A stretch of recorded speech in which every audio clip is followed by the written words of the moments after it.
ಎಲ್ಲರಿಗೂ ನಮಸ್ಕಾರ ವೀಕ್ಷಕರೇ. ನಾನು ತೇಜಸ್ವಿನಿ. ನಾನು ಕ್ಷಮೆ ಇರ್ಲಿ, ಈ ವಿಡಿಯೋ ಮಾಡೋದು ಸ್ವಲ್ಪ ತಡ ಆಯ್ತು ಕೆಲವು ಕಾರಣಗಳಿಂದ. ನಾನು ಈ ಹಿಂದೆ ಗರ್ಭಕಂಠದ ಕ್ಯಾನ್ಸರ್ ಅಂದ್ರೆ ಸರ್ವೈಕಲ್ ಕ್ಯಾನ್ಸರ್ ಬಗ್ಗೆ 3 ವಿಡಿಯೋಗಳನ್ನ ಮಾಡಿದೀನಿ. ಅಂದ್ರೆ ಈ ನಮ್ಮ ಭಾರತದಲ್ಲಿ, ಅದ್ರಲ್ಲೂ ಕರ್ನಾಟಕದಲ್ಲಿ ಎಷ್ಟಿದೆ, ಮತ್ತೆ ಅದಕ್ಕೆ ಮುಖ್ಯವಾಗಿ ಕಾರಣಗಳೇನು, ಮತ್ತೆ ಸಿಂಪ್ಟಮ್ಸ್ ಅಂದ್ರೆ ಅದ್ರಿಂದ ಮಹಿಳೆಯರು ಯಾವೆಲ್ಲ ಸೂಚನೆಗಳು ಬಂದಾಗ ಎಚ್ಚರ ವಹಿಸಿ ಅದು ತಕ್ಷಣ ವೈದ್ಯರ ಹತ್ರ ಹೋಗ್ಬೇಕು ಅನ್ನೋದು 3 ವಿಡಿಯೋ ಸಪ್ರೇಟ್ ಆಗಿ ಮಾಡಿ ನಿಮ್ಗೆ ತಿಳಿಸ್ಕೊಟ್ಟಿದೀನಿ. ಈಗ ಆ ಗರ್ಭಕಂಠದ ಕ್ಯಾನ್ಸರ್ನ ಕೊನೆಯ ವಿಡಿಯೋ ಮಾಡ್ತಾ ಇದೀನಿ. ಅಂದ್ರೆ ನಾವು ಯಾವ ರೀತಿ ಆ ಗರ್ಭಕಂಠದ ಕ್ಯಾನ್ಸರ್ನ ತಡೆಗಟ್ಟಬಹುದು, ಯಾವೆಲ್ಲ ವೈದ್ಯಕೀಯ ಚಿಕಿತ್ಸೆಗಳಿದಾವೆ, ಪ್ರಿವೆನ್ಷನ್ ಅಂದ್ರೆ ನಾವು ಹೇಳ್ತೀವಲ್ಲ, ಎಲ್ಲ prevention is better than cure ಅಂತ. ಅಂದ್ರೆ ಆ ಕಾಯಿಲೆ ನಮ್ಮ ದೇಹದೊಳಗಡೆ ಬರಕ್ಕೂ ಮುಂಚೆನೆ ನಾವ್ ಅದನ್ನ ಯಾವ ರೀತಿ ತಡೆಗಟ್ಬೋದು ಅನ್ನೋದನ್ನ ತಿಳ್ಕೊಂಡ್ಬಿಟ್ರೆ ಅದು ಬರೋವಾಗ ಸಫರ್ ಪಡೋ ಅವಶ್ಯಕತೆನೇ ಇರಲ್ಲ ಅಲ್ವಾ. ಹಂಗಾಗಿ ನಮ್ಮ ಅಂಗೈಯಲ್ಲಿರೋ ನಮ್ಮ ಆರೋಗ್ಯವನ್ನ ನಾವೇ ಕಾಪಾಡ್ಕೋಬೇಕಾಗಿದೆ. ಆದ್ರಿಂದ ಪ್ರಿವೆನ್ಷನ್ ಅನ್ನೋದು ತುಂಬಾ ಅಂದ್ರೆ ತುಂಬಾ ಮುಖ್ಯ. ಪ್ರಿವೆನ್ಷನ್ ಅಂತಂದ್ರೆ ನಾವು ಬರೋದಕ್ ಮುಂಚೆನೆ ಅದನ್ನ ತಡೆಗಟ್ಟುವಂತ ಒಂದು ವಿಧಾನ ಅಂತ ಹೇಳ್ಬೋದು ಪ್ರಿವೆನ್ಷನ್. ಸೊ ಇವಾಗ ಪ್ರಿವೆನ್ಷನ್ ಯಾವ ರೀತಿ ಇದೆ ಈ ಗರ್ಭಕಂಠದ ಕ್ಯಾನ್ಸರ್ಗೆ, ನಾವ್ ಏನೆಲ್ಲ ಮಾಡಬಹುದು ಅಂತ ನೋಡೋದಾದ್ರೆ, ಮೊದಲನೇದಾಗಿ ವಿಶ್ವ ಆರೋಗ್ಯ ಸಂಸ್ಥೆ ಅಂತ ಇದೆ ಅಂತ ಹೇಳಿದ್ದೆ ನಾನು. ಎಲ್ಲಾ ಆರೋಗ್ಯ ಸಂಸ್ಥೆಗಳಿಗೂ ಅದು ಮುಖ್ಯ ಸಂಸ್ಥೆ ಆಗಿರುತ್ತೆ. ಆ ಒಂದು ಮುಖ್ಯ ಸಂಸ್ಥೆ ಏನ್ ಮಾಡಿದೆ ಅಂತಂದ್ರೆ, ನಮ್ಮ ಪ್ರಪಂಚದಾದ್ಯಂತ ಈ ಗರ್ಭಕಂಠದ ಕ್ಯಾನ್ಸರ್ ಅನ್ನ ತಡಿಬೇಕು. ಯಾಕಂದ್ರೆ ಗರ್ಭಕಂಠದ ಕ್ಯಾನ್ಸರ್ ಸಾವಿನವರೆಗೂ ರೀಚ್ ಆಗ್ತಾ ಇದೆ, ಸಾವಿನ ಸಂಖ್ಯೆ ಜಾಸ್ತಿ ಆಗ್ತಾ ಇದೆ ಗರ್ಭಕಂಠದ ಕ್ಯಾನ್ಸರ್ ಇಂದ.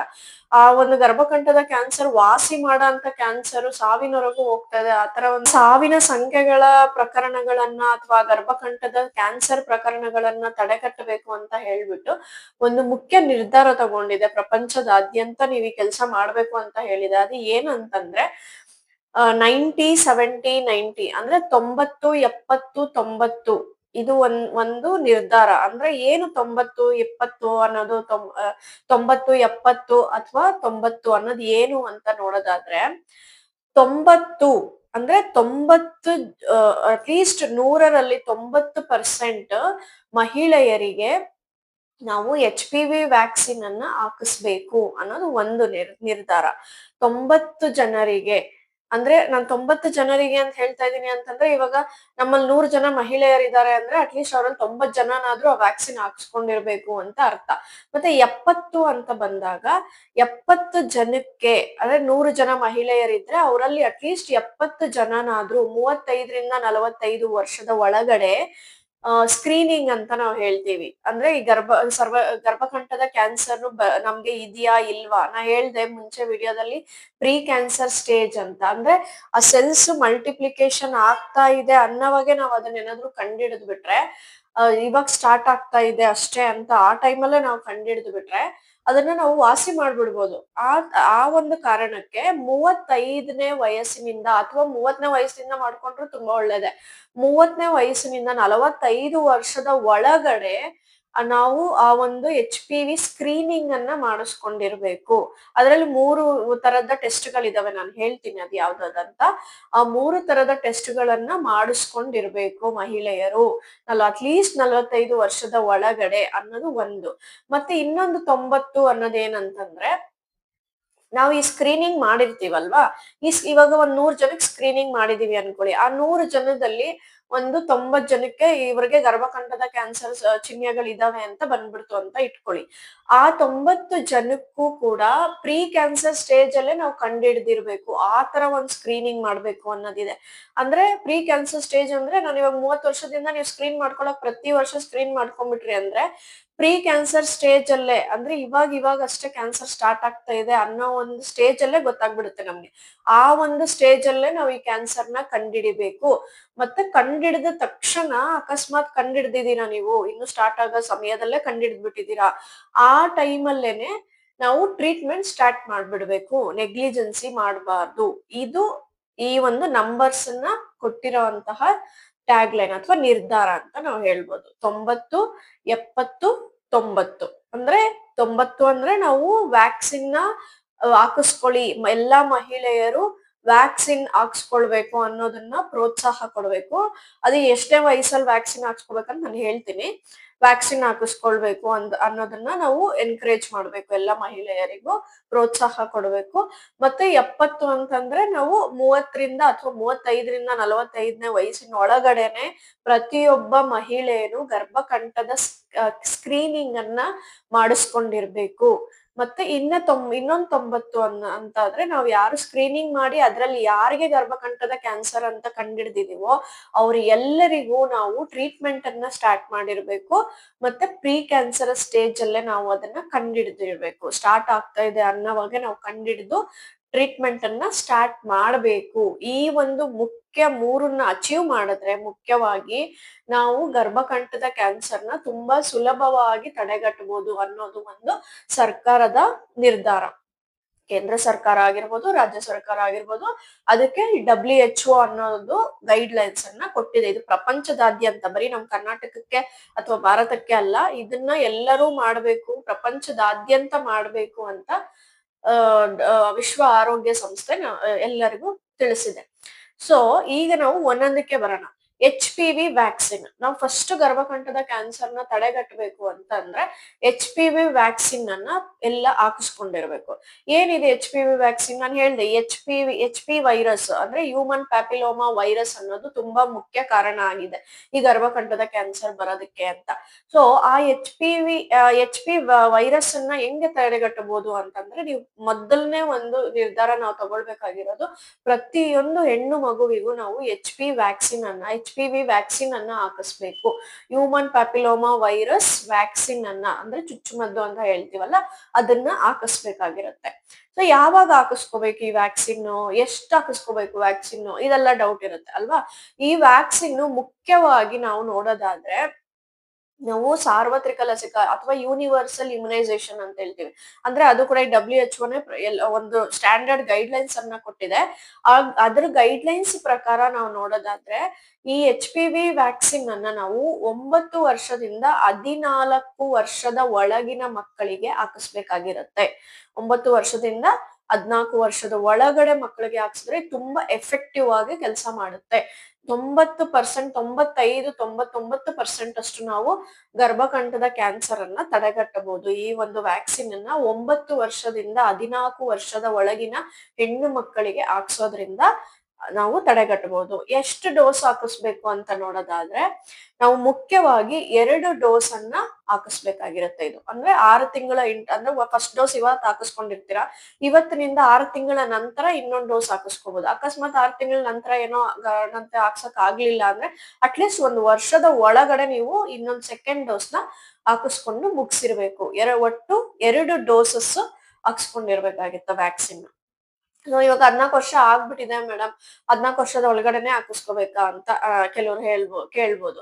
ಸೊ 14 ವರ್ಷದ ಒಳಗಡೆನೆ ಹಾಕಿಸ್ಕೊಂಡ್ರೆ ನಾನು ಹೇಳ್ತಾ ಇದ್ದೀನಿ 99% ಅಷ್ಟು ಗರ್ಭಕಂಠದ ಕ್ಯಾನ್ಸರ್ ಬರೋದನ್ನ ನಾವು ತಡೆಗಟ್ಟಬಹುದು. ಅಥವಾ ನೀವು 14 ವರ್ಷ ಮೇಲೆ ಆಗಿದೆ, ನಾವು ಇವಾಗ್ಲೂ ಹಾಕಿಸ್ಕೊತೀರಾ ಅಂದ್ರೆ 26 ವರ್ಷದವರೆಗೂ ಹಾಕ್ತಾರೆ ವ್ಯಾಕ್ಸಿನ್ ನ. ಬಟ್ 15ರಿಂದ 20 ವರ್ಷದ ಒಳಗಡೆ ಓಕೆ, ಒಂದು 90% ಅಥವಾ ಒಂದು 70% ಅಂತ ತಗೋಬಹುದು ನಾವು.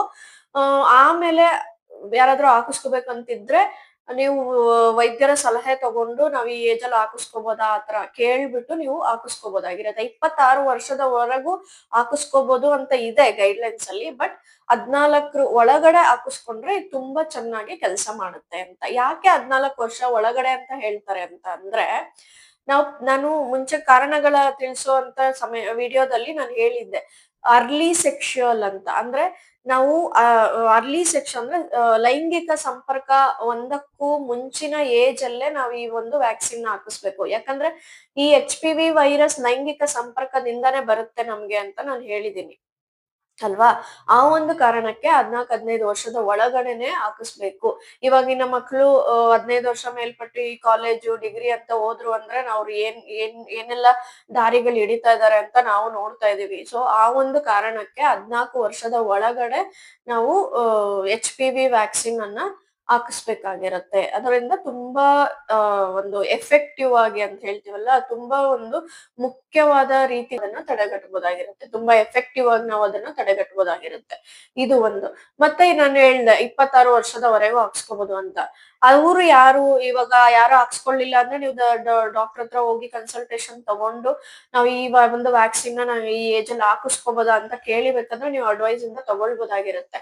ಅದು ಅಲ್ಲದೆ ನಾನ್ ಮುಂಚೆ ಹೇಳಿದೆ ಈ ಇಮ್ಯುನೋ ಕಂಪ್ರೆಸ್ಡ್ ಪೀಪಲ್ ಅಂತ. ಅಂದ್ರೆ ಇಮ್ಯುನೋ ಕಂಪ್ರೆಸ್ ಅಂದ್ರೆ ರೋಗ ನಿರೋಧಕ ಶಕ್ತಿ ತುಂಬಾ ಕಡಿಮೆ ಆಗಿರುತ್ತೆ. ಲೈಕ್ HIV ಕೇಸಸ್ ಅಲ್ಲಿ HIV ಇರುವಂತಹ ಮನುಷ್ಯರು ಆಗಿರ್ಬೋದು, ಅಥವಾ ಈ ಸಿಫಿಲಿಸ್ ಈ ತರ ಒಂದು ಇಮ್ಯುನೋ ಕಂಪ್ರೆಸ್ ಅಂದ್ರೆ ಲೈಂಗಿಕ ಸಂಪರ್ಕದಿಂದ ಬಂದಿರೋ ಅಂತ ನಾವು ಹೇಳ್ತೀವಿ. ಅಂದ್ರೆ ಸೆಕ್ಷುಯಲಿ ಟ್ರಾನ್ಸ್ಮಿಟೆಡ್. ಸೊ ಬರೀ ಸೆಕ್ಷುಯಲಿ ಟ್ರಾನ್ಸ್ಮಿಟೆಡ್ ಅಲ್ಲ, ಇದು ಬೇರೆ ಬ್ಲಡ್ ಮುಖಾಂತರನು ಬರೋಂತ ಚಾನ್ಸಸ್ ಇರುತ್ತೆ. ಅಂತ ಕಾಯಿಲೆಗಳು ಯಾರಲ್ಲಿ ಇರುತ್ತೋ ಅವರು 26 ವರ್ಷ ನಂತರನು ಕೂಡ ನೀವು ಒಂದು HPV ವ್ಯಾಕ್ಸಿನ್ ಅನ್ನ ಹಾಕಿಸ್ಕೊಬಹುದು. ಬಟ್ ಅದು ಕೂಡ ವೈದ್ಯರ ಸಲಹೆಯ ಮೇರೆಗೆ ನೀವು ಕನ್ಸಲ್ಟೇಷನ್ ತಗೊಂಡು ಹಾಕಿಸ್ಕೊಬಹುದಾಗಿರುತ್ತೆ ವ್ಯಾಕ್ಸಿನ್. ಇದು ವ್ಯಾಕ್ಸಿನ್. ಮತ್ತೆ 15 ವರ್ಷ ಮೇಲ್ಪಟ್ಟು ನೀವೇನಾದ್ರೂ ಇದೇ ವ್ಯಾಕ್ಸಿನ್ ತಗೋತಾ ಇದ್ದೀರಾ ಅಂತ ಆದ್ರೆ 3 ಡೋಸಸ್ ಅನ್ನ ತಗೋಬೇಕಾಗಿರುತ್ತೆ. 15 ವರ್ಷ ಒಳಗಡೆ ಅಥವಾ 14 ವರ್ಷ ಒಳಗಡೆ ನಾನು 2 ಡೋಸ್ ವ್ಯಾಕ್ಸಿನ್ ಅಂತ ಹೇಳ್ದೆ ಅಲ್ವಾ, 2 ಡೋಸ್ ಅಷ್ಟು ತಗೋಬೇಕಾಗಿರುತ್ತೆ. 15 ವರ್ಷ ಮೇಲ್ಪಟ್ಟು ಯಾರ್ಯಾರೆಲ್ಲ ವ್ಯಾಕ್ಸಿನ್ ತಗೋತಾರೆ ಅವರು 3 ಡೋಸಸ್ ಅನ್ನ ತಗೋಬೇಕಾಗಿರುತ್ತೆ. ಅದು ವೈದ್ಯರ ಸಲಹೆಯ ಮೇರೆಗೆ ಅಲ್ವಾ. ಅದು ಒಂದು ನೆನ್ಪಿಟ್ಕೋಬೇಕು. ಮತ್ತೆ ವ್ಯಾಕ್ಸಿನ್ ಇದಿಷ್ಟು ವ್ಯಾಕ್ಸಿನ್ ಬಗ್ಗೆ. ನೆಕ್ಸ್ಟ್ ನಾವು ಬರೋದಾದ್ರೆ ನೆಕ್ಸ್ಟ್ ಇನ್ನ ಯಾವೆಲ್ಲ ದಾರಿಗಳಿದಾವೆ. ಇನ್ನೊಂದು ಮುಖ್ಯವಾದ ದಾರಿ ನಾವು ಸ್ಕ್ರೀನಿಂಗ್ ಅಂತ ನಾನು ಹೇಳ್ದೆ. ಈ HPV ಸ್ಕ್ರೀನಿಂಗ್ ಅಂತ ನಾವು ಕರಿತೀವಿ. ಹ್ಯೂಮನ್ ಪ್ಯಾಪಿಲೋಮಾ ವೈರಸ್ ನ ಸ್ಕ್ರೀನಿಂಗ್ ಅಂತ. ಅಂದ್ರೆ ಏನು ಈ ಯಾವ್ಯಾವ ಟೆಸ್ಟ್ ಮಾಡ್ತಾರೆ, ಏನು ಸ್ಕ್ರೀನಿಂಗ್ ಅಂದ್ರೆ? ಸ್ಕ್ರೀನಿಂಗ್ ಅಂದ್ರೆ ನಿಮ್ಗೆ ಕಾಯಿಲೆ ಇದೆಯಾ ಇಲ್ವಾ ಅಂತ ತಿಳ್ಕೊಳ್ತಾ ಇರೋದಷ್ಟೇ. ಅದು ಇದೇ ಕಾಯಿಲೆ ಅಂತ ನಾವು ಡಯಾಗ್ನೋಸ್ ಮಾಡಕ್ಕೆ ಆ ಟೆಸ್ಟ್ ಮಾಡಲ್ಲ. ಡಯಾಗ್ನೋಸ್ಗೂ ಸ್ಕ್ರೀನಿಂಗು ಡಿಫ್ರೆನ್ಸ್ ಇರುತ್ತೆ. ಸ್ಕ್ರೀನಿಂಗ್ ಅಂದ್ರೆ ನಾವು ಎಲ್ಲಾ ಸಿಂಪ್ಟಮ್ಸ್ ಇಲ್ಲದೆ ಇರೋರ್ನು ಕೂಡ ಸ್ಕ್ರೀನಿಂಗ್ಗೆ ಒಳಪಡಿಸ್ತೀವಿ. ಅಂದ್ರೆ ಮುನ್ನೆಚ್ಚರಿಕೆ ಕ್ರಮದ ಪ್ರಕಾರ ಅಂತ ಹೇಳ್ಬೋದು. ಮುನ್ನೆಚ್ಚರಿಕೆಯಾಗಿ ನಾವು ಪ್ರತಿಯೊಬ್ಬ ಮಹಿಳೆಯೂ ಕೂಡ ಈ ಒಂದು ಟೆಸ್ಟ್ ಗಳನ್ನ ಮಾಡಿಸ್ಕೋಬೇಕು ಅಂತ ನಾವು ಏನ್ ಹೇಳ್ತೀವೋ ಅದನ್ನ ನಾವು ಸ್ಕ್ರೀನಿಂಗ್ ಅಂತ ಕರಿತೀವಿ. ಆಯ್ತಾ. ಬೇರೆ ಡಯಾಗ್ನೋಸ್ ಮಾಡಕ್ಕೆನೆ ಬೇರೆ ಟೆಸ್ಟ್ ಇರುತ್ತೆ. ಡಯಾಗ್ನೋಸ್ ಅಂದ್ರೆ ಏನು, ನಿಮ್ಗೆ ಇದು ಸರ್ವೈಕಲ್ ಕ್ಯಾನ್ಸರೇ ಅಂತ ಡಯಾಗ್ನೋಸ್ ಮಾಡೋದು ಅಂತ, ಅದಕ್ ಬೇರೆ ಟೆಸ್ಟ್. ಸ್ಕ್ರೀನಿಂಗ್ ಅಂತಂದ್ರೆ ನಾವು ಎಲ್ಲರೂ ನಾರ್ಮಲ್ ಆಗಿರೋರು ಕೂಡ 30 ವರ್ಷ ಆದ್ಮೇಲೆ ಈ ಒಂದು ಸ್ಕ್ರೀನಿಂಗ್ ನ ಮಾಡ್ಕೊಳ್ಳೋದು ತುಂಬಾ ಮುಖ್ಯ ಆಗಿರುತ್ತೆ. ಅಥವಾ ನಾನ್ ಮುಂಚೆ ಕಾರಣಗಳು ಹೇಳ್ದೆ ಅಲ್ವಾ ನಿಮ್ಗೆ, ಅಂದ್ರೆ ಬಿಳುಪು ಹೋಗೋದಾಗಿರ್ಬೋದು, ತುಂಬಾ ಬ್ಲೀಡಿಂಗ್ ಆಗ್ತಾ ಇದೆ, ಅಥವಾ ನೀವು ಲೈಂಗಿಕ ಸಂಪರ್ಕ ಹೊಂದಿದಾಗ ತುಂಬಾ ರಕ್ತಸ್ರಾವ ಆಗೋದು ಆಗಿರ್ಬೋದು, ಅಥವಾ ನೋವು ಆಗೋದಾಗಿರ್ಬೋದು, ಈ ತರ ಎಲ್ಲ ಸಿಂಪ್ಟಮ್ಸ್ ಬರ್ತಾ ಇದೆ ಅಂದ್ರೆ ನೀವು ಕೂಡ ಸ್ಕ್ರೀನಿಂಗ್ಗೆ ಒಳಪಡೋದು ತುಂಬಾ ಮುಖ್ಯ ಆಗಿರುತ್ತೆ, ಮಾಡಿಸ್ಕೊಳ್ಳೋದು ತುಂಬಾ ಮುಖ್ಯ ಆಗಿರುತ್ತೆ. ಸೊ ಈ ಏನು ಸ್ಕ್ರೀನಿಂಗ್ ಅಂತಂದ್ರೆ ಮುಖ್ಯವಾಗಿ ನಾವು 3 ತರದ ಟೆಸ್ಟ್ ಗಳನ್ನ ನೋಡ್ತೀವಿ. ಅದ್ರಲ್ಲಿ 2 ಸ್ಕ್ರೀನಿಂಗ್ ಅಂದ್ರೆ 2 ಯಾವ್ದಂದ್ರೆ ಪ್ಯಾಪ್ಸ್ಮಿಯರ್ ಅಂತ ಒಂದು ಸ್ಕ್ರೀನಿಂಗ್ ಇದೆ, ಮತ್ತೆ VIA ಅಂತ ಒಂದು ಸ್ಕ್ರೀನಿಂಗ್ ಇದೆ. ಇದು 2 ಸ್ಕ್ರೀನಿಂಗ್ ಬರುತ್ತೆ. ಇದಾದ್ಮೇಲೆ ಮತ್ತೆ ಇನ್ನೊಂದು ಬಂದ್ಬಿಟ್ಟು HPV ಟೆಸ್ಟ್ ಅಂತ ಮಾಡ್ತಾರೆ. ಆಯ್ತಾ. ಈ HPV ಟೆಸ್ಟ್ ಅನ್ನೋದ್ರಲ್ಲಿ ಒಂದು 95% ನಾವು ಹೇಳ್ಬಿಡ್ಬೋದು HPV ಇದೆ, ಅದು ಯಾವ ಸ್ಟೇಜ್ ಅಲ್ಲಿ ಇದೆ, ಇದು ಕ್ಯಾನ್ಸರ್ HPV ಕ್ಯಾನ್ಸರ್ ಅಂದ್ರೆ ಗರ್ಭಕಂಠದ ಕ್ಯಾನ್ಸರ್ ಗಡ್ಡೆನ ಏನು ಅಂತ HPV ಟೆಸ್ಟ್ ಅಲ್ಲಿ ಅವ್ರು ಹೇಳ್ಬಿಡ್ತಾರೆ ಯಾವ ಸ್ಟೇಜ್ ಅಲ್ಲಿ ಇದೆ ಏನು ಅಂತ. ಸೊ ಈ 2 ಪ್ಯಾಪ್ಸ್ಮಿಯರ್ ಮತ್ತೆ VIA ಪ್ರತಿಯೊಬ್ರು ಮಾಡಿಸ್ಕೋಬಹುದು. HPV ಟೆಸ್ಟ್ ಕೂಡ ಪ್ರತಿಯೊಬ್ರು ಮಾಡಿಸ್ಕೋಬಹುದು. ಬಟ್ ಮುಖ್ಯವಾಗಿ ಫಸ್ಟ್ ಟೈಮ್ ನೀವು ಹೋಗ್ತಾ ಇದ್ದೀರಾ ಅಂದ್ರೆ ಅಟ್ಲೀಸ್ಟ್ ಪ್ಯಾಪ್ಸ್ಮಿಯರ್ ಮತ್ತೆ VIA ಅಂತ ಹೇಳಿದ್ನಲ್ಲ, 2ರಲ್ಲಿ ಯಾವ್ದಾದ್ರು ಒಂದನ್ನ ನೀವು ಮಾಡಿಸ್ಕೋಬೇಕಾಗುತ್ತೆ. ಸೊ ಏನು VIA ಅಥವಾ ಏನು ಪ್ಯಾಪ್ಸ್ಮಿಯರ್ ಅಂತ ನೋಡೋದಾದ್ರೆ, VIA ಅನ್ನೋದು ಬಂದ್ಬಿಟ್ಟು visual inspection with acetic acid ಅಂತ ನಾವು ಕರಿತೀವಿ. ಅಂದ್ರೆ ಇವಾಗ ಎಲ್ಲಾ ಹಳ್ಳಿಗಳಲ್ಲೂ ಕೂಡ ಇವಾಗ ಇದೆ. ಒಂದ್ 5,000 ಪಾಪ್ಯುಲೇಷನ್ಗೆ ಒಂದೊಂದು ಆರೋಗ್ಯ ಮತ್ತು ಕ್ಷೇಮ ಕೇಂದ್ರ ಅಂತ ಮಾಡಿದ್ದಾರೆ. ಅಂದ್ರೆ ಅಲ್ಲಿ CHO ಅಂತ ನಾನು ಬೇರೆ ವಿಡಿಯೋದೆಲ್ಲ ತಿಳಿಸಿದೀನಿ. CHO ಇರ್ತಾರೆ, ಸಮುದಾಯ ಆರೋಗ್ಯಾಧಿಕಾರಿಗಳು ಅಂತ. ಅಂದ್ರೆ ಹಳ್ಳಿ ಜನಕ್ಕೆ ಈ BP, ಶುಗರ್ ಯಾವುದೇ ಒಂದು ಕಾಯಿಲೆ, ಮೈನರ್ ಕಾಯಿಲೆಗಳು, ಸಣ್ಣ ಪುಟ್ಟ ಕಾಯಿಲೆಗಳು ಬಂದ್ರೆ ಅದನ್ನ ದುಡ್ಡು ಖರ್ಚು ಮಾಡ್ಕೊಂಡು ಸಿಟಿಗಳಿಗೆ ಹೋಗಿ ಡಾಕ್ಟರ್ ಹತ್ರ ತೋರ್ಸ್ಕೊಂಡ್ ಬರೋ ಅದನ್ನ ಕಡಿಮೆ ಮಾಡಿ, ಆ ಒಂದು ದುಡ್ಡಿನ ಖರ್ಚನ್ನ ಕಡಿಮೆ ಮಾಡಿ ಅಲ್ಲೇ ಟ್ರೀಟ್ಮೆಂಟ್ ಕೊಡುವಂತಹ ಸೌಲಭ್ಯವನ್ನ ಮಾಡಿದ್ದಾರೆ ಇವಾಗ ಎಲ್ಲಾ ಹಳ್ಳಿಗಳಲ್ಲೂ. ಅಂದ್ರೆ 5,000 ಪಾಪ್ಯುಲೇಷನ್ಗೆ ಒಂದು ಆಸ್ಪತ್ರೆ ಅನ್ನೋ ತರ ಮಾಡಿದ್ದಾರೆ. ಸೊ ಆ ಆಸ್ಪತ್ರೆಯಲ್ಲಿ ಈ ವಿಜುವಲ್ ವಿತ್ ಅಸಿಟಿಕ್ ಆಸಿಡ್ ಅಂತ ಹೇಳದ್ನಲ್ಲ, ಈ ಟೆಸ್ಟ್ ನ ಮಾಡ್ತಾರೆ. ಅಂದ್ರೆ ಅದೊಂದು ಲಿಕ್ವಿಡ್ ಇರುತ್ತೆ, ಅದನ್ನ ತಗೊಂಡ್ ಟೆಸ್ಟ್ ಮಾಡ್ತಾರೆ. ಅಂದ್ರೆ ಏನಂದ್ರೆ, ಈಗ ನಾವು ಯಾವ್ದೇ ಒಂದು ಮಹಿಳೆ 30 ವರ್ಷ ಮೇಲ್ಪಟ್ಟ ಮೇಲೆ ಅವರು ಒಂದ್ ಆ ಆಸ್ಪತ್ರೆಗೆ ಭೇಟಿ ನೀಡಿದ್ರೆ, ಅಲ್ಲಿ ಅದೇನು ಸೂಜಿ ಎಲ್ಲ ಹಾಕಿ ಏನು ಟೆಸ್ಟ್ ಮಾಡಲ್ಲ ಅದು. ಜಸ್ಟ್ ಕಾಟನ್ ಅಲ್ಲಿ ಒಂದು ಸೊಲ್ಯೂಷನ್ ಬರುತ್ತೆ, ಅಸಿಟಿಕ್ ಆಸಿಡ್ ಸೊಲ್ಯೂಷನ್ ಅಂತ. ಅದನ್ನ ತಗೊಂಡು ನಮ್ಮ ಯೋನಿ ಅಂತ ನಾ ಹೇಳಿದ್ನಲ್ಲ, ವೆಜೈನಾ ಅಂತ, ಅಂದ್ರೆ ನಮ್ಗೆ ಬಿಳುಪು ಹೋಗೋದ್ ಆಗಿರ್ಬೋದು, ಬ್ಲೀಡ್ ಆಗೋದಾಗಿರ್ಬೋದು, ಆ ಜಾಗದಲ್ಲಿ ಆ ಕಾಟನ್‌ನ ಆ ಲಿಕ್ವಿಡ್ ಅಲ್ಲಿ ತಗೊಂಡು ಅವ್ರು ಟೆಸ್ಟ್ ಅದನ್ನ ಅಷ್ಟಕ್ ಹಚ್ತಾರೆ. ಅದ್ರಲ್ಲಿ ನಾವು ಕಲರ್ ಚೇಂಜಸ್ ನೋಡ್ತೀವಿ. ಅದು ನಿಮ್ಗೆ ಹೇಳಿದ್ರೆ ಅರ್ಥ ಆಗಲ್ಲ, ಅದಕ್ಕಾಗಿ ಹೇಳಲ್ಲ. ಸೊ ಆ ತರದ ಒಂದು ಟೆಸ್ಟ್ ಮಾಡ್ಬಿಟ್ಟು ಅವರು ಹೇಳ್ತಾರೆ ಇದು ಯಾವ ತರ ಇದು ಇದ್ರಲ್ಲಿ HPV ವೈರಸ್ ಇದೆಯಾ ಇವ್ರಿಗೆ, ಅಥವಾ ಏನು ಯಾವ ಕಲರ್ಸ್ ಚೇಂಜಸ್ ಆಗಿದೆ, ಇದು ಇವ್ರನ್ನ ಬೇರೆ ಟೆಸ್ಟ್ ಕಳಿಸ್ಬೇಕಾ ಅಂತ ನಿಮ್ಗೆ ಅಲ್ಲೇ ತುಂಬಾ ಕ್ಲಿಯರ್ ಆಗಿ ತಿಳಿಸ್ಕೊಡ್ತಾರೆ. ಅಲ್ಲೂ ಮಾಡಿಸ್ಬೋದು, ಅಥವಾ PHC ಅಂತ ಇರುತ್ತೆ, ಪ್ರಾಥಮಿಕ ಆರೋಗ್ಯ ಕೇಂದ್ರ ಅಂತ ನಾವು ಕರಿತೀವಿ. ಅವರು ಇನ್ನೊಂದ್ ಸ್ವಲ್ಪ ಈ ಒಂದ್ ಸಬ್ ಸೆಂಟರ್ಸ್ಗೆಲ್ಲ ಸ್ವಲ್ಪ ಮೇಲಿಂದ ಹಾಸ್ಪಿಟಲ್, ಅಲ್ಲಿಗೆ ಹೋದ್ರು ಕೂಡ ಈ ಟೆಸ್ಟ್ ನ ಮಾಡ್ತಾರೆ. ಮತ್ತೆ ಪ್ಯಾಪ್ಸ್ಮಿಯರ್ ಅಂತ ಮಾಡ್ತಾರೆ. ಪ್ಯಾಪ್ಸ್ಮಿಯರ್ ಅಂತ ಅಂದ್ರೆ ಏನು? ಪ್ಯಾಪ್ಸ್ಮಿಯರ್ ಅಂದ್ರು ಸೇಮ್ ಅದೇ ಜಾಗದಲ್ಲೇನೆ ಒಂದ್ ಸ್ವಲ್ಪ ಸೆಕ್ರೀಷನ್ ಇವಾಗೆಲ್ಲ ಇದ್ದೇ ಇರುತ್ತೆ ಆ ಜಾಗದಲ್ಲಿ. ಒಂದ್ ಸ್ವಲ್ಪ ಗೊನ್ನೆ ಗೊನ್ನೆ ತರ ಎಲ್ಲ ಇರುತ್ತಲ್ವಾ? ಆ ಒಂದು ಸೆಕ್ರೀಷನ್ ನ ತಗೊಂಡು ಲ್ಯಾಬ್‌ಗೆ ಒಂದು ಸ್ಲೈಡ್ ಅಂತ ಬರುತ್ತೆ, ಗ್ಲಾಸ್ ಸ್ಲೈಡ್ ಅಂತ ಬರುತ್ತೆ. ಅದ್ರ ಮೇಲೆ ಹಾಕಿ ಲ್ಯಾಬ್‌ಗೆ ಕಳಿಸ್ಕೊಡ್ತಾರೆ.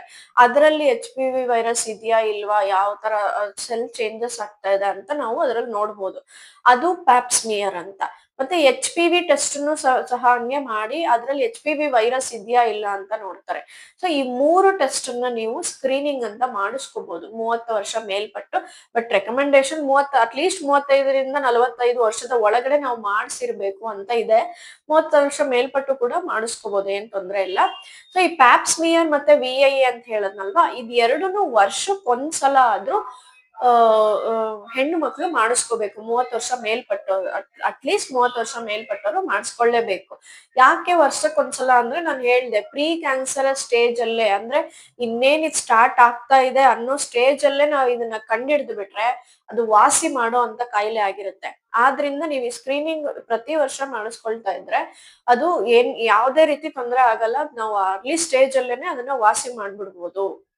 ಎಲ್ಲಾರ್ ತರ ಅವರು ಸಹ ಆರಾಮಾಗಿ ಜೀವನವನ್ನ ಕಳಿಬೋದಾಗಿರುತ್ತೆ, ಲೈಫ್ ಲೀಡ್ ಮಾಡ್ಬೋದಾಗಿರುತ್ತೆ. ಆಯ್ತಾ?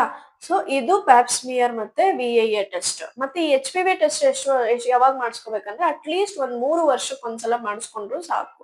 HPV ಟೆಸ್ಟ್ ಪ್ರತಿ ವರ್ಷ ನೀವು ಪ್ಯಾಪ್ಸ್ಮಿಯರ್ ಮತ್ತೆ VIA ಯಾವ್ದಾದ್ರು ಒಂದು, VIA ಮಾಡಿಸ್ಕೊಳ್ಳಿ ಅಥವಾ ಪ್ಯಾಪ್ಸ್ಮಿಯರ್ ಆದ್ರೂ ಬೆಸ್ಟ್. ಪ್ಯಾಪ್ಸ್ಮಿಯರ್ VIA ಅಲ್ಲಿ ಏನಾದ್ರು ಅಬ್ನಾರ್ಮಲ್ ಬಂದ್ರೆ ಅವರೇ ಪ್ಯಾಪ್ಸ್ಮಿಯರ್ ಕಳಿಸ್ತಾರೆ. VIA ಸ್ವಲ್ಪ ಏನೋ ತೊಂದ್ರೆ ತರ ಕಾಣಿಸ್ತಾ ಇದೆ, ನೀವು ಇನ್ನೊಂದು ಪ್ಯಾಪ್ಸ್ಮಿಯರ್ ಟೆಸ್ಟ್ ಮಾಡಿಸ್ಕೊಳ್ಳಿ ಅಂತ ಆಸ್ಪತ್ರೆಯಲ್ಲೇ ಹೇಳ್ತಾರೆ. ಸೊ ಇದು ನಾನು ಸರ್ಕಾರಿ ಆಸ್ಪತ್ರೆಯಲ್ಲಿ ಹೇಳ್ತಾ ಇದ್ದೀನಿ. ಯಾವ್ದೇ ರೀತಿ ನೀವು ದುಡ್ಡು ಕೊಟ್ಟು ಮಾಡಿಸ್ಕೊಳ್ಬೇಕಾಗಿರೋ ಅವಶ್ಯಕತೆ ಇಲ್ಲ. ಫ್ರೀ ಆಗಿ ನೀಟಾಗಿ ಮಾಡಿ ನಿಮ್ಗೆ ಹೇಳ್ತಾರೆ. ಎಲ್ಲ ಒಂದು ಸೌಲಭ್ಯವನ್ನ ಪಡ್ಕೋಬೇಕು ಜನಗಳು. ಅದು ಒಂದಾಗಿರ್ಬೋದು. ಪ್ರೈವೇಟ್ ಅಲ್ಲಿ ಹೋದ್ರು ನೀವು ದುಡ್ಡು ಕಟ್ಟಿದ್ರೆ ಪ್ರೈವೇಟ್ ಅಲ್ಲೂ ಸಹ ಮಾಡಿ ಹೇಳ್ತಾರೆ ಅವರು. ಪ್ಯಾಪ್ಸ್ಮಿಯರ್ ಮಾಡಿಸ್ಬೋದು, VIA ಮಾಡಿಸ್ಬೋದು, ನಿಮ್ಗೆ ಯಾವ್ದಿದೆಯೋ ಅದು ಅದ್ರ ಡಾಕ್ಟರ್ ಯಾವ್ದು ಹೇಳ್ತಾರೋ ಅದು ಮಾಡಿಸ್ಕೋಬಹುದು. ಪ್ರೈವೇಟ್ ಅಲ್ಲಿ ಕೂಡ ಮಾಡ್ತಾರೆ. HPV ಟೆಸ್ಟ್ ಕೂಡ ಪ್ರೈವೇಟ್ ಅಲ್ಲೂ ಮಾಡ್ತಾರೆ. ಇದು ಒಂದಾಗಿರುತ್ತೆ. ಸೊ ಇದು ಸ್ಕ್ರೀನಿಂಗ್ ಟೆಸ್ಟ್‌ಗಳು. 30 ವರ್ಷ ಮೇಲ್ಪಟ್ಟು ಪ್ರತಿಯೊಬ್ಬ ಮಹಿಳೆಯರು ಮಾಡ್ಲೇಬೇಕು. ಈ ಒಂದು ಗರ್ಭಕಂಠದ ಕ್ಯಾನ್ಸರ್‌ನ ತಡೆಗಟ್ಟಬೇಕು ಅಥವಾ ನಾವು ನಿರ್ಮೂಲನೆ ಮಾಡ್ಬೇಕು ಅಂದ್ರೆ ಪ್ರತಿಯೊಬ್ರು ಮಾಡ್ಬೇಕು. ಅಟ್‌ಲೀಸ್ಟ್ 35 ವರ್ಷ ಮೇಲ್ಪಟ್ಟಾದ್ರೂನು ಮಾಡಿಸ್ಕೊಳ್ಳಿ ಅಂತ ನನ್ನ ಒಂದು ಸಲಹೆ. ಸೊ ಇದು ಒಂದು ಸ್ಕ್ರೀನಿಂಗ್ ಆಗಿರುತ್ತೆ. ಮತ್ತೆ ಸ್ಕ್ರೀನಿಂಗ್ ಬಿಟ್ಟು ಇನ್ಯಾವೆಲ್ಲ ವಿಧಗಳಿದೆ ತಡೆಗಟ್ಟಕ್ಕೆ ಅಂತ ನೋಡೋದಾದ್ರೆ, ನಾನು ಹೇಳ್ದೆ ಸುರಕ್ಷಿತ ಲೈಂಗಿಕ ಸಂಪರ್ಕವನ್ನ ಹೊಂದಿರಬೇಕಾಗತ್ತೆ. ಅಂದ್ರೆ ನಾವು ಲೈಂಗಿಕ ಸಂಪರ್ಕ ಬೇರೆಯವ್ರ ಜೊತೆ ಹೊಂದಿದಾಗ, ಅಂದ್ರೆ ಗಂಡ ಹೆಂಡತಿ ಅಲ್ಲದೆ ಕೆಲವರು ಬೇರೆ ಬೇರೆ ಸಂಬಂಧಗಳನ್ನೆಲ್ಲ ಇಟ್ಕೊಂಡಿರ್ತಾರೆ. ಆ ತರದ್ದೆಲ್ಲ ಮಾಡಬಾರದು. ನಾ ಹೇಳಿದ ಒಂದು ಪುರುಷನಿಗಿಂತ ಹೆಚ್ಚು ಪುರುಷರೊಡನೆ ಸಂಪರ್ಕ ಹೊಂದಿದಾಗೂ HPV ವೈರಸ್ ಜಾಸ್ತಿ ಬರೋಂತಹ ಸಂಭವ ಇರುತ್ತೆ. ಸೊ ಅದು ಬೇಡ. ಅದನ್ನ ನೀವು ನಿಲ್ಸಿದಿರಾ ಅಂದ್ರೆ ಅದು ಕೂಡ ಗರ್ಭಕಂಠದ ಕ್ಯಾನ್ಸರ್‌ನ ತುಂಬಾ ಆರಾಮಾಗಿ ನಾವು ತಡೆಗಟ್ಟಬಹುದಾಗಿರುತ್ತೆ. ಅಥವಾ ಬೇರೆ ಆತರ ಎಲ್ಲ ಇಟ್ಕೊಂಡಿದ್ದಾರೆ ಅಂತಂದ್ರೆ ಕಾಂಡೋಮ್‌ಗಳನ್ನ ಬಳಸಿ ಲೈಂಗಿಕ ಸಂಪರ್ಕ ಹೊಂದೋದು ತುಂಬಾ ಸುರಕ್ಷಿತವಾಗಿ ಲೈಂಗಿಕ ಸಂಪರ್ಕ ಹೊಂದಬಹುದಾಗಿದೆ ಅಂತ ಹೇಳ್ತಾ, ಈ ಒಂದು ಕಾರಣಗಳೆಲ್ಲ ನೀವು ತಡೆಗಟ್ಟಿದ್ರೆ ನಾವು ಆರಾಮಾಗಿ ಗರ್ಭಕಂಠದ ಕ್ಯಾನ್ಸರ್ ಅನ್ನ ತಡೆಗಟ್ಬೋದು. ಇದ್ರ ಜೊತೆಗೆ ಆರೋಗ್ಯಕರ ಜೀವನ ಶೈಲಿ ಅಂತ ನಾನು ಹೇಳಿದೆ. ಅಂದ್ರೆ ಕುಡಿತ ಆಗಿರ್ಬೋದು, ಸ್ಮೋಕಿಂಗ್ ಆಗಿರ್ಬೋದು, ಇದನ್ನೆಲ್ಲ ಕಡಿಮೆ ಮಾಡೋದು. ಬಿಟ್ಬಿಡೋದೇ ಬೆಸ್ಟ್ ಅಂತ ಹೇಳ್ತೀವಿ. ಅಟ್‌ಲೀಸ್ಟ್ ಯಾರು ಅಡಿಕ್ಟ್ ಆಗ್ಬಿಟ್ಟಿರ್ತಾರೋ, ಅಡಿಕ್ಟ್ ಅಂದ್ರೆ ನಾವು ತುಂಬಾ ವರ್ಷಗಳಿಂದ ಮಾಡ್ಕೊಂಡ್ ಬಂದ್ಬಿಟ್ಟಿರ್ತಾರೆ. ಬಿಡಕ್ ಆಗದೇ ಇಲ್ಲ ಅಂತ. ಮನಸ್ಸು ಮಾಡಿದ್ರೆ ಎಲ್ಲನೂ ಮಾಡ್ಬೋದು ವೀಕ್ಷಕರೇ. ನಮ್ಮ ಮನಸ್ಸಿನ ಹಿಡಿತ ನಮ್ಮಲ್ಲೇ ಇಲ್ಲ ಅಂತಂದ್ರೆ ಬೇರೆ ಯಾರು ಕಂಟ್ರೋಲ್ ಮಾಡಕ್ ಆಗಲ್ಲ ನಮ್ಮನ್ನ ಅಲ್ವಾ? ಆದ್ರಿಂದ ನಮ್ಮ ಒಂದು ಮನಸ್ಸಿನ ಹಿಡಿತವನ್ನ ನಾವೇ ಇಟ್ಕೊಂಡ್ರೆ ನಾವು ಒಂದ್ ಸಲ ಮನಸ್ಸು ಮಾಡಿದ್ರೆ ನಾವ್ ಏನ್ ಬೇಕಾದ್ರೂ ಮಾಡ್ಬೋದು. ಅದನ್ನ ನಾವು ಯೋಚನೆ ಮಾಡಿದ್ರೇನೆ ಆಗೋದು. ಯಾಕಂದ್ರೆ ಯಾವ್ದೋ ಒಂದ್ ಡಾಕ್ಟರ್ ಹತ್ರ ಹೋಗಿ ಕೌನ್ಸಿಲಿಂಗ್ ತಗೊಂಡು ನಾನ್ ಕುಡಿತಾ ಬಿಡ್ಬೇಕು, ಅವ್ರೇನೋ ಟ್ರೀಟ್ಮೆಂಟ್ ಕೊಡ್ತಾರೆ, ಇವ್ರೇನೋ ಹೇಳ್ತಾರೆ ಅಂತ ಎಲ್ಲೆಲ್ಲೋ ಹೋಗಿ ಏನೇನೋ ಮಾಡ್ತಾ ಇರ್ತಾರೆ. ಆದ್ರೂ ಒಂದ್ 3 ತಿಂಗ್ಳು ಬಿಡ್ತಾರೆ, 2 ತಿಂಗ್ಳು ಬಿಡ್ತಾರೆ, ಮತ್ತೆ ಸ್ಟಾರ್ಟ್ ಮಾಡ್ಕೊತಾರೆ. ಅಲ್ವಾ? ಅದೆಲ್ಲ ಯಾಕೆ ಅಂದ್ರೆ ಅವ್ರ ಮನಸ್ಸಿನ ಮೇಲೆ ಅವ್ರಿಗೇನೆ ಹಿಡಿತಾ ಇರಲ್ಲ. ಮತ್ತೆ ಹೆಂಗ್ ಬಿಡಕ್ಕಾಗತ್ತೆ? ಅಲ್ವಾ? ಈ ಒಂದು ಕುಡಿತ ಬಿಡ್ಬೇಕು ಮತ್ತೆ ಸ್ಮೋಕ್ ಆಗಿರ್ಬೋದು ಇದು ಬಿಡ್ಬೇಕು. ಯಾಕಂದ್ರೆ ರೋಗ ನಿರೋಧಕ ಶಕ್ತಿನ ಅದೆರಡು ಕಡಿಮೆ ಮಾಡುತ್ತೆ ಅಂತ ನಾನು ಹೇಳಿದೀನಿ. ಸೊ ಈ ಈ 2 ಕಾರಣಗಳು ಬಿಡ್ಬೇಕು. ಅದ್ರ ಜೊತೆಗೆ ಒಳ್ಳೆ ಆಹಾರ ತಗೊಳ್ಳೋದಾಗಿರ್ಬೋದು, ಮತ್ತೆ ದಿನನಿತ್ಯ ಶುಚಿತ್ವ ಕಾಪಾಡೋದಾಗಿರ್ಬೋದು, ಹೆಣ್ಣು ಮಕ್ಳು ಎಸ್ಪೆಷಲಿ ಮತ್ತೆ ಮುಟ್ಟಾಗಿದ ಸಮಯದಲ್ಲಿ ಶುಚಿತ್ವ ಕಾಪಾಡೋದಾಗಿರ್ಬೋದು. ಸೊ ಇದೆಲ್ಲನೂವೆ ನಾವು ಅಳವಡಿಸ್ಕೋಬೇಕಾಗಿರುತ್ತೆ ನಾವು ತಡೆಗಟ್ಬೇಕು ಅಂತ ಆದ್ರೆ. ಮತ್ತೆ ಇದ್ರ ಜೊತೆಗೆ ನಾನು ಗರ್ಭ ನಿರೋಧಕ ಮಾತ್ರೆಗಳನ್ನ ವೈದ್ಯರ ಸಲಹೆಗಳಿಲ್ಲದೆ ಹೆಂಗಂದ್ರೆ ಹಂಗೆ ತಗೊಳ್ಬಾರ್ದು ಅಂತ ಹೇಳಿದೀನಿ. ಇದು ಒಂದು ಮುಖ್ಯ ಕಾರಣ. ನೀವು ವೈದ್ಯರ ಸಲಹೆ ಇಲ್ಲದೆ ಗರ್ಭಧಾರಣೆ ಎಲ್ಲಿ ಆಗ್ಬಿಡುತ್ತೋ ಅಂತ ಸಿಕ್ಕಾಪಟ್ಟೆ ನಿರೋಧಕ ಮಾತ್ರೆಗಳನ್ನ ತಗೊಳ್ಳೋದು ಕೆಲವರು ಇರ್ತಾರೆ. ಅದು ಕೂಡ ನಾವು ನಿಲ್ಲಿಸ್ಬೇಕು. ಇದೆಲ್ಲ ನಿಲ್ಲಿಸೋದ್ರಿಂದ ಇದೆಲ್ಲದ್ರ ಬಗ್ಗೆ ಕಾಳಜಿ ವಹಿಸೋದ್ರಿಂದ ನಾವು ಈ HPV ವೈರಸ್ ಬರೋದನ್ನ ತಡೆಗಟ್ಬೋದು. ಅಥವಾ ನಾ ಏನ್ ಹೇಳ್ದೆ ಗರ್ಭಕಂಠದ ಕ್ಯಾನ್ಸರ್ ಬರೋದನ್ನ ತಡೆಗಟ್ಟಬಹುದು. ಇದು ವಾಸಿ ಆಗುವಂತಹ ಕಾಯಿಲೆ. ವಾಸಿ ಆಗುವಂತಹ ಕಾಯಿಲೆನ ನಮ್ಮ ಜೀವನವನ್ನ ಅಥವಾ ನಮ್ಮ ಅಮೂಲ್ಯವಾದ ಜೀವನವನ್ನ ನಾವೇ ನಮ್ಮ ಕೈಯಾರೆ ಹಾಳ್ ಮಾಡ್ಕೊತಾ ಇದೀವಿ, ಕಳ್ಕೊತಾ ಇದೀವಿ. ಸೊ ಈ ಮುಖ್ಯವಾದ ಮಾಹಿತಿಗಳನ್ನ ತಿಳ್ಕೊಂಡು ನೀವು ನಿಮ್ಮ ಹತ್ತಿರದ ಆಸ್ಪತ್ರೆಗಳಲ್ಲಿ ಹೋಗಿ ನಾನು ಈಗಾಗ್ಲೇ ಹೇಳಿದ್ನಲ್ಲ HPV ವ್ಯಾಕ್ಸಿನ್ ಆಗಿರ್ಬೋದು ಅಥವಾ ಸ್ಕ್ರೀನಿಂಗ್‌ಗಳು ಮುಖ್ಯವಾಗಿ ಸ್ಕ್ರೀನಿಂಗ್‌ಗಳನ್ನ ಮಾಡಿಸ್ಕೊಳ್ಬೇಕು. ಈ ವ್ಯಾಕ್ಸಿನ್ ಇನ್ನ ಸರ್ಕಾರಿ ಆಸ್ಪತ್ರೆಗಳಲ್ಲಿ ಬಂದಿಲ್ಲ ವೀಕ್ಷಕರೇ. ಅದು ನಡೀತಾ ಇದೆ. ಅದು ಏನ್ ಹೇಳ್ತೀವಿ ಅವ್ರು ಒಂದು ರೆಕಮೆಂಡೇಶನ್ ಅನ್ನ ಕೊಟ್ಟಿದ್ದಾರೆ ಎಲ್ಲಾ ಕಡೆ ಹಾಕ್ಬೇಕು ಅಂತ. ಅದಿನ್ನ ಪ್ರೊಸೆಸ್ ಅಲ್ಲಿ ಇದೆ. ಇನ್ನು ಬಂದಿಲ್ಲ ಗವರ್ನಮೆಂಟ್ ಆಸ್ಪತ್ರೆಗಳಲ್ಲಿ. ಅದು ಇನ್ನೇನ್ ಮೇ ಬಿ ಇನ್ನೊಂದ್ ವರ್ಷ 6 ತಿಂಗಳು ಒಳಗಡೆ ಬರ್ಬೋದೇನೋ. ಅದ್ ಬಂದಾಗ ಅದ್ರ ಬಗ್ಗೆ ನಾನ್ ಮಾಹಿತಿನ ಕೊಡ್ತೀನಿ. ಈಗ ಸದ್ಯಕ್ಕೆ ಪ್ರೈವೇಟ್ ಹಾಸ್ಪಿಟಲ್‌ಗಳಲ್ಲಿ HPV ವ್ಯಾಕ್ಸಿನ್ ಹಾಕ್ತಾ ಇದ್ದಾರೆ. ಸೊ ನೀವು ಪ್ರೈವೇಟ್ ಆಸ್ಪತ್ರೆಯಲ್ಲಿ ನಿಮ್ಮ ಯಾರ್ಯಾರು 9 ರಿಂದ 14 ವರ್ಷದ ಮಕ್ಕಳಿದ್ದಾರೆ ದಯವಿಟ್ಟು ಕರ್ಕೊಂಡು ಹೋಗಿ 2 ಡೋಸ್ ಅನ್ನ ಕೊಡಿಸಿ. ಮತ್ತೆ 15 ವರ್ಷದ ಮೇಲ್ಪಟ್ಟವ್ರು ಯಾರಾದ್ರು ಇದ್ದಾರೆ ನಾನು ಹಾಕಿಸ್ಬೇಕು ಅನ್ನೋದಾದ್ರೆ ಅವ್ರಿಗೂನು ಹಾಕಿಸ್ಬೋದು. ವೈದ್ಯರ ಸಲಹೆ ತಗೊಂಡು ಅವ್ರಿಗೆ ನೀವು ವ್ಯಾಕ್ಸಿನ್‌ನ ಕೊಡಿಸ್ಬೋದು. 15 ವರ್ಷ ಮೇಲ್ಪಟ್ಟವ್ರಿಗೆ 3 ಡೋಸ್ ಕೊಡ್ತಾರೆ. 14 ವರ್ಷ 9 ರಿಂದ 14 ವರ್ಷ ಯಾರು ವ್ಯಾಕ್ಸಿನ್ ತಗೋತಾ ಇದ್ದೀರಾ ಅವ್ರು 2 ಡೋಸ್ ಅನ್ನ ಕೊಡ್ತಾರೆ. ಮೇಲ್ ಬರೀ ಹೆಣ್ಮಕ್ಳಿಗೆ ಅಷ್ಟೇನೆ ವ್ಯಾಕ್ಸಿನ್, ಗಂಡಸರಿಗಿಲ್ವಾ ವ್ಯಾಕ್ಸಿನ್ ಅಂದ್ರೆ ಗಂಡಸರು ಹಾಕಿಸ್ಕೋಬಹುದು. ಅವರು ಸಹ ವೈದ್ಯರ ಸಲಹೆ ತಗೊಂಡು ಹಾಕಿಸ್ಕೋಬಹುದು. ಹೆಣ್ಮಕ್ಳಿಗೆ ಯಾಕೆ ಒತ್ತಿ ಹೇಳ್ತಾ ಇದೀವಿ ಅಂದ್ರೆ ಗರ್ಭಕಂಠದ ಕ್ಯಾನ್ಸರ್ ಹೆಣ್ಮಕ್ಳಿಗೆ ಬರೋದ್ರಿಂದ ಅವರೇ ತುಂಬಾ ಒಳಪಡ್ತಾ ಇರೋದ್ರಿಂದ ಹೆಣ್ಮಕ್ಳು ಅದ್ರ ಅಟ್ಲೀಸ್ಟ್ ಮುಖ್ಯವಾಗಿ ಹಾಕಿಸ್ಕೊಳ್ಳೇಬೇಕು ಅಂತ ನಾವು ಈ ಒಂದು ಇದನ್ನ ವ್ಯಾಕ್ಸಿನ್ ಹಾಕಿಸ್ಕೊಳ್ಳಿ ಅಂತ ಹೆಣ್ಮಕ್ಳಿಗೆ ತುಂಬಾ ಹೇಳ್ತಾ ಇರೋದು. ಗಂಡ್ ಮಕ್ಳಿಗೂ ಕೂಡ ಕೆಲವು ಕ್ಯಾನ್ಸರ್ HPV ಇಂದ ಬರುತ್ತೆ. ಅಂದ್ರೆ ಹ್ಯೂಮನ್ ಪ್ಯಾಪಿಲೋಮಾ ವೈರಸ್ ಇಂದ ಬರುತ್ತೆ. ಅವರು ಸಹ ಬೇಕಾದ್ರೆ ವ್ಯಾಕ್ಸಿನ್ ಹಾಕಿಸ್ಕೋಬಹುದು. ಅದು ಅವ್ರಿಗೆ ಹಾಕದೇ ಇಲ್ಲ ಅಂತ ಏನಿಲ್ಲ. ಬಟ್ ಗವರ್ನಮೆಂಟ್ ರೆಕಮೆಂಡೇಶನ್ ಇರೋದು ಹೆಣ್ಮಕ್ಳಿಗೆ ಹಾಕ್ಲೇಬೇಕು ಅಂತ, ಹಾಕಿಸ್ಕೊಳ್ಳೇಬೇಕು ಅಂತ. ಸರ್ಕಾರಿ ಆಸ್ಪತ್ರೆಗಳಲ್ಲಿ ಇನ್ನು ಬಂದಿಲ್ಲ. ಅದು ಬಂದಾಗ ಅದ್ರ ಬಗ್ಗೆ ಮಾಹಿತಿ ಕೊಡ್ತೀನಿ. ಸೊ ಇದಿಷ್ಟು ನಾವು ಗರ್ಭಕಂಠದ ಕ್ಯಾನ್ಸರ್ ಅನ್ನ ತಡೆಗಟ್ಟಬಹುದಾದ ವಿಧಗಳು. ಇದಿಷ್ಟು ನೀವು ಮಾಡ್ಕೊಂಡ್ರಿ ಅಂದ್ರೆ ನಾವು ಗರ್ಭಕಂಠದ ಕ್ಯಾನ್ಸರ್ ಇಂದ ಮುಕ್ತಿ ಪಡೆದು ಆರಾಮಾಗಿ ನಮ್ಮ ಜೀವನವನ್ನ ನಾವು ಸಾಗಿಸ್ಬೋದು. ಮತ್ತೆ ಇದರ ಜೊತೆಗೆ ನಾನು 3 ವಿಡಿಯೋ ಮಾಡಿದೀನಿ ಅಂತ ಹೇಳದ್ನಲ್ಲ, ಅದನ್ನ ನಾನು ಡಿಸ್ಕ್ರಿಪ್ಷನ್ ಅಲ್ಲಿ ಲಿಂಕ್ ಹಾಕಿರ್ತೀನಿ. ಯಾರು ನೋಡಿಲ್ವೋ ಅದನ್ನ ನೋಡಿ. ಯಾಕಂದ್ರೆ ನೀವು ಹೆಂಗ್ ಬರುತ್ತೆ, ಏನೇನ್ ಸೂಚನೆಗಳಿರುತ್ತೆ, ಏನೇನ್ ಸಿಂಪ್ಟಮ್ಸ್ ನಮ್ ದೇಹ ಕೊಡುತ್ತೆ ಅದ್ಯಾವ್ದು ನೋಡ್ದೇನೆ ಈ ವಿಡಿಯೋ ನೋಡಿದ್ರೆ ನಿಮ್ಗೇನು ಅರ್ಥ ಆಗಲ್ಲ. ಹಂಗಾಗಿ ಆ 2 ವಿಡಿಯೋನು ನೋಡಿ ಅದ್ರ ಬಗ್ಗೆ ಅರಿವನ್ನ ತಿಳ್ಕೊಳ್ಳಿ ಅಂತ ಹೇಳ್ತಾ ಧನ್ಯವಾದಗಳು.